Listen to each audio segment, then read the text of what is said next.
If your own daughter bans you from her wedding, would you still show up? She looked me straight in the eye, in the middle of that crowded cafe, and said I wasn't welcome at her wedding in Paris. In front of his parents, she whispered, glancing over her shoulder. You'll embarrass me. And then she smiled. Not the kind of smile you give someone you love, the kind you flash when you've already decided they're the problem, the obstacle. That was the moment I realized I hadn't raised a daughter. I'd raised an actress. Have you ever been told you're too much, too smart, too present, too inconvenient for someone else's illusion? Because that's what it was, an illusion. Camille didn't want a mother at her wedding. She wanted a storyline, a sanitized, soft-spoken, Instagram-ready narrative. And I, Eleanor, was not part of it. She made that very clear. But here's the twist. She didn't know who was listening. See, across the cafe, hidden just behind one of those decorative potted plants they love so much in Paris, sat Julian, her fiancé, watching, listening, processing. And he didn't interrupt. He observed. And that changed everything. Let's rewind for a second. Why does this matter? Why should you care? Because everyone's been erased by someone at some point, quietly pushed out of the frame, made to feel like their existence is inconvenient. But what happens when the person doing the erasing forgets that truth doesn't stay buried? What if the one you tried to silence is the one holding the final card? Now, I didn't shout, I didn't cry, I didn't even flinch. I simply nodded, picked up my coat, and let her walk away like she'd just won something. She thought she was controlling the narrative. But Camille didn't understand one thing. I don't need to speak for truth to be heard. And right then, as I left the cafe, Julian stood up. Not dramatically, not in protest. Quietly, slowly, and followed me. No one noticed. Not Camille, not his parents, not even the waiter who came over to collect the bill she left unpaid. But from that moment, everything started to unravel. Camille had built her perfect wedding like a house of cards. Every lie, every omission, every twisted version of our past stacked just right to impress the groom's wealthy, old money family. But all it takes is one breath of truth to bring the whole thing down. So ask yourself, what exactly was Camille hiding? Why was she so afraid of her own mother showing up? Was it my past, my presence, or something worse, something she did? I'll show you everything, but what came next would change everything, and no one saw it coming.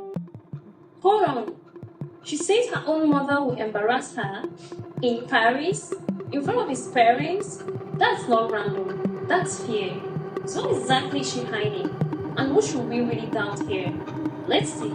I raised her alone, and now she was erasing me because of who I used to be. You ever spend your whole life giving someone everything you have, only for them to act like you came from nowhere? Camille wasn't always like this. There was a time she clung to my leg in crowded rooms, begged me not to leave for work, asked me to tell her stories about the courtroom, how I stood up to men in suits twice my size and shredded their arguments into paper snow. Back then, she loved that I was fierce. Now, that fire made her flinch. She told Julian's family I was Simple, retired early.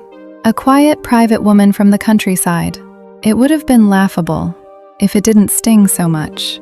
Here's what she left out. I was a corporate litigator who made headlines for exposing corruption so deep it forced a CEO into exile. I was on TV, magazines. For 6 straight weeks, the media branded me everything from a hero to a menace. And when the frenzy died down, I walked away. Not because I lost, but because I won. And it cost me more than I expected. I left the career. I left the spotlight. I chose to protect Camille from the attention I never asked for. I let them paint me as a ghost because she needed a childhood free from cameras and microphones. So yes, I vanished, but not because I was ashamed. I vanished for her. Now ask yourself, why would a daughter be afraid of a mother like that? I'll tell you, because Camille built her image out of glass, and I walked through fire. She wanted to impress Julian's family, the Berniers, with a story. The humble roots arc. A daughter who pulled herself up from modest beginnings, studied hard, and charmed her way into Parisian aristocracy. They adored it. They adored her. But the moment I showed up, the cracks would show. Because if they met me, truly met me, they'd start asking questions. Like why her scholarship application 15 years ago listed her as estranged from her only parent. Or why she claimed to have worked 2 jobs through university when I paid her rent until she was 25. One sentence, one conversation, that's all it would take. And she knew it, so she played defense. She told me not to come, because my presence threatened her version of the truth, the version she sold to the man she was about to marry. But here's the part she didn't see coming. Julian wasn't stupid. When someone tries that hard to hide something, it becomes the only thing worth noticing. And the day after the cafe, he knocked on my hotel room door, not as Camille's fiancé, but as a man looking for the truth. And once I let him in, nothing would ever be the same again.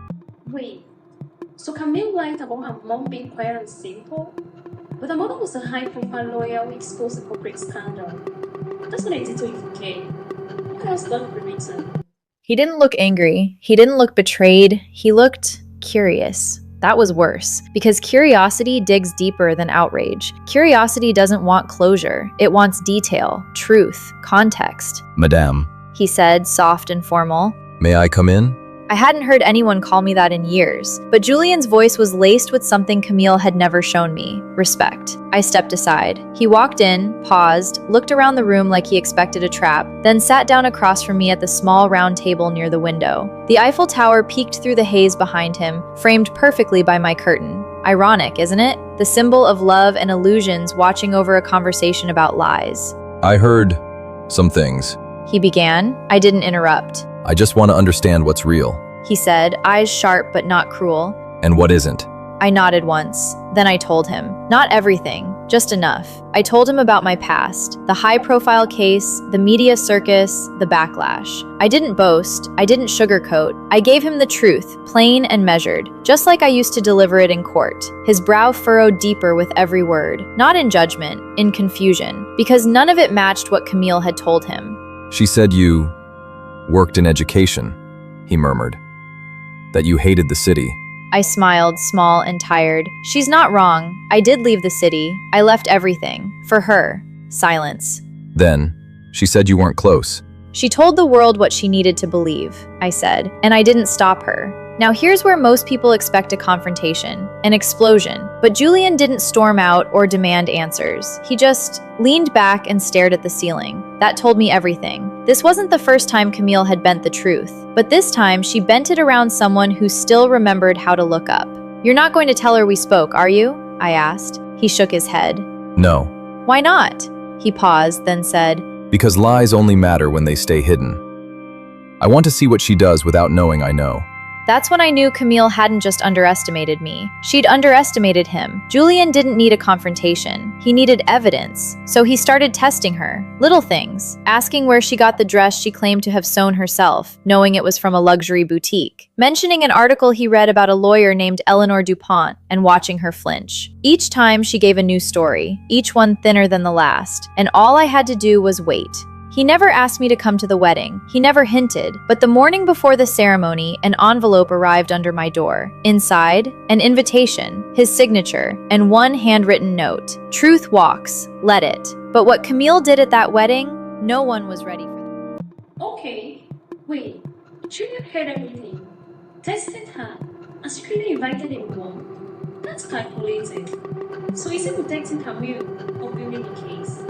This wedding just turned into a Paris glowed that evening. A golden haze clung to the rooftops, and the chateau chosen for the wedding, just outside the city, looked like it had been plucked from a painting. Ivy climbing its sides, chandeliers glittering through tall windows, and a string quartet humming beneath an arched stone archway. Everything was perfect, except the bride kept checking the door. Camille stood at the top of the grand staircase in her silk gown, lips slightly parted, hands fidgeting at her sides. She smiled when people passed. She laughed in the right places, but her eyes kept drifting to the entrance. She didn't know if I was coming. She didn't know if Julian had told me. And that uncertainty, it ate at her like acid under her skin. The Berniers, Julian's parents, floated through the guests like minor royalty, whispering praise for their elegant daughter-in-law-to-be. Camille had won them over by telling them the perfect story. A modest girl who rose above her circumstances, no family ties, no mess. Julian hadn't said a word to contradict her, but he hadn't looked at her the same either. He hadn't kissed her forehead since the night before, and that terrified her. I waited until the ceremony was about to begin. The guests had taken their seats. The music had softened. The aisle, a garden path framed with white roses, glowed under the evening light. And then I arrived. I didn't sneak in. I didn't make a scene. I walked slowly down the side of the seating area and took my place in the last row, alone.